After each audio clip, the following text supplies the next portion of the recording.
Donna, who's on the other side of the phone.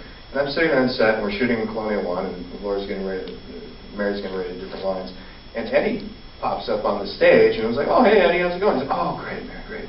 And he just pulls up this apple box and sits down, and I'm sort of like looking at him like, okay, what are you doing here, man? Because he's not shooting today. I know we're doing Colonial 1 all day. What the hell is he doing on the set? And the next thing I know, you came in just to give her her lines.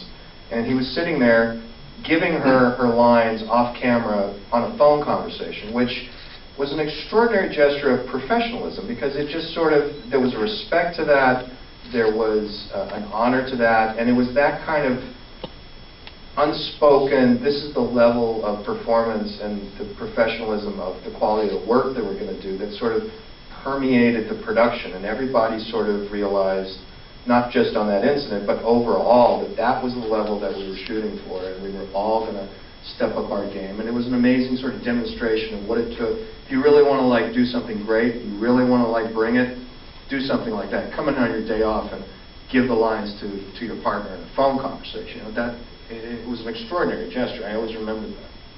It was the difference between being at the beginning of the show and knowing you had to try and find a reality on a telephone, and what you normally hear is, President Roslin, I'm calling you because we need you down on the Zoom. And instead, I started the scene and I hear, President Roslin.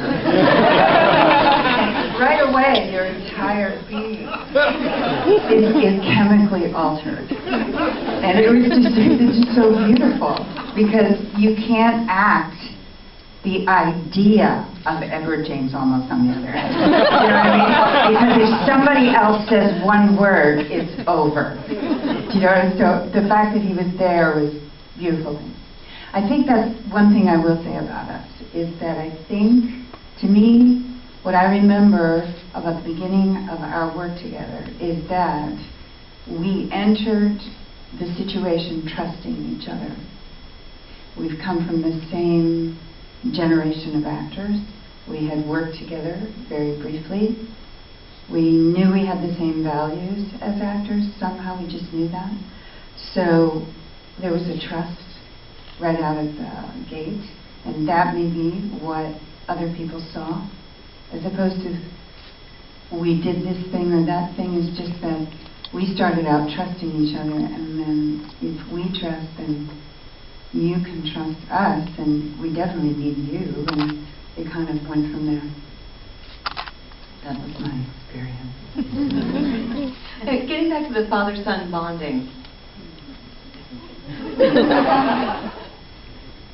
That was brilliantly written. I mean, the very first scene that we did together, of course, was the scene where he tells me that I killed his brother. And you saw it here tonight, and it was brutal. It was real brutal and real honest, and we didn't do too much rehearsal. We may have done it once before. Do you remember? No, I mean, I was horribly intimidated by you at the time, and I think any conversation had been you saying and me nodding. No, I mean, we're too close now to really go back there and talk about this kind of stuff, but I would guess that was part of your plan. Exactly. To scare the living shit out of me. He said, the only stuff he'd said to me is like, you should talk in your American accent all the time. Never be British, never tell anyone. And I can't do that, so I told him I'm not going to do that. And he was like, okay.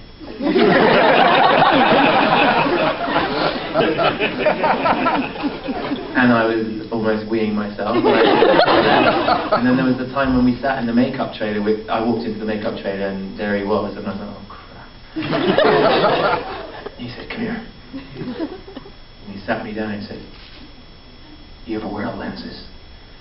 I said, excuse me? Contact lenses, you ever wear them? And I said, no, my eye's perfect. He said, okay, I'll wear the lenses. You dye in your hair. And that, you know, Eddie, until you get to know him, he's a formidable man. Sadly for Eddie, I know him very well. And, I love him to death, and you know, he helped me hugely, because at the beginning I was, you know, overawed by him and his presence and just the weight he had as an actor. And that first scene, he didn't look at me. He did his Miami Vice trick. I don't know if you noticed. I was given the Don Johnson treatment, and I think I even knew the story about Don Johnson at the time, so I sort of recognized what was going on. But this was a father-son dysfunctional relationship. We were, you know, couldn't stand each other. We had a lot of baggage in the past, and he made it easy for me. Thank you. And then, as soon as I got back to Vancouver for the first season, we happened to be flat hunting, didn't we? And I hadn't seen anybody from the show. We just landed. Kerry, my wife, was there with my daughter Isla, brand newly born. We were trying to find a nice place to live in Vancouver. I walk into the first place we're going to be shown, and who walks out but him? I was like, oh fuck. We're competing for the same flat. So I said, did you like it? It's yours. He didn't like it. He got a better one just behind. But we did end up in that flat. And but the first thing he did, he walked up to me, gave me this massive hug, and you know, the hug just lasted for, well, it's still going actually. We're still, you know, our families are very, very close. So yeah, it was a really growing experience, and that's how Mary was entirely different. She was nurturing from the very first thing, but we had a relationship like that in the miniseries. So it was a gift, all of it, and I thank you, both of you. Do you each have milestone moments in your characters' relationships with each other that you go back to? Milestone moments. The whole experience.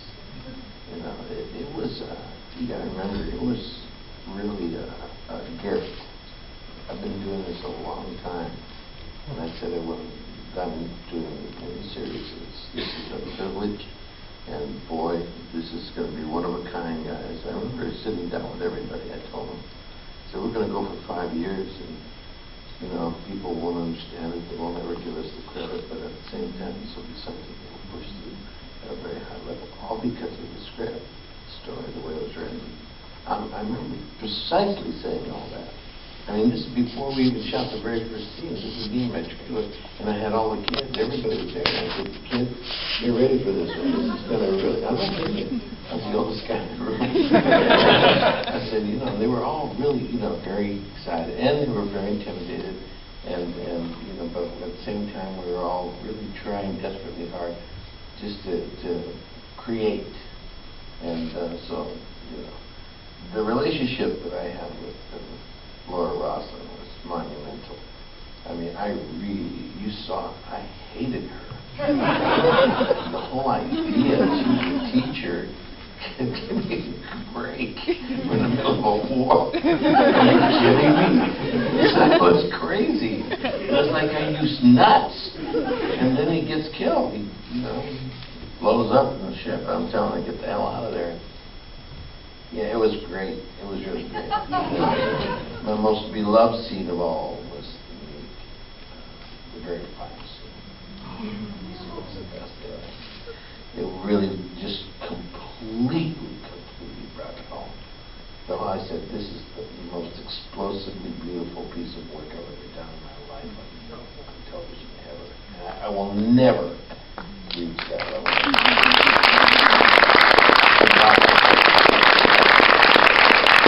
When I kiss her hand and she's dead and I put my ring on there, my teardrop falls down. You know the story, right? Do you mind Spoiler. break the sacred moments and tell them the story about Go it? ahead. Okay, so we're trying to shoot that monumental scene, and very beautiful scene, and I, of course, am dead. And Ed is not dead. And he's still acting. And so every time he put the ring on my finger, his teardrops would fall on my hand, and I would start to cry, and I'd say, "Cut!" And I mean, I'm so sorry. And Michael Ronald's like, "You can't. You're supposed to be dead." And I'm like, I know. All right, do it again. Eddie, please, just try and just dial it back a little bit. Go to do it. Starts over. More tears. I can't see. The water. All right, we're running out of time here, kids. And it was really beautiful. It was really, truly, the truth was, it's a funny story, but the truth was we couldn't get through it. The truth was we couldn't do it because we couldn't emotionally. And I didn't know what to do. So I had to put some Buddha color out on the other side of the window, and I just had to cut him out of my life in order to get through that moment. And when that happened, and I realized I was gone, then when they said cut, and I was wrapped, that was it. That's the last scene I shot. And that freaked me out, because I realized that I did leave. It felt like a leaving. I had to leave because I couldn't get the scene done. So I had to take my energy. She walked out of the Raider, and her son was there, Mikey was there. And it was about 3 o'clock in the morning. And she literally collapsed. When she walked out, her son grabbed her, and she just collapsed. This was in heating socks. It was too much to take. Even right now, it gets very emotional. It's very hard to take. For as far as I'm concerned, this was an experience that will never be repeated. And I'm very grateful that I had it once in my life. And all experiences have. It's been extraordinary. And if you see the whole thing from the beginning to the end, you know, like when you have control of the DVDs or Netflix, whatever you have, and you'll see how the impact is. How many of you saw it like continuously? You know, you had control at the time. Yeah. You're telling me to see it. Watching it once a week was, oh my God. It was terrible. Torture. It was terrible. Just terrible. I watched it. Can you believe they used to do that? Once a week? It was terrible. I mean, every time you get to the end, you go, oh, God. That's why you need just one more. Well, no. I mean, yeah, if you got them there in front of you, yeah, you know. Portlandia, they got it.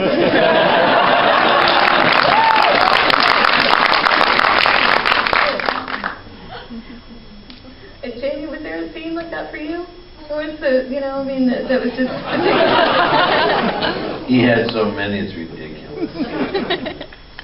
Yeah, I mean, there were the amazing thing about this job, it's not like any television job. These characters lived lives, like from A to Z and back again 26 times over. So by the time we got to the end, there were so many emotional memories, real memories.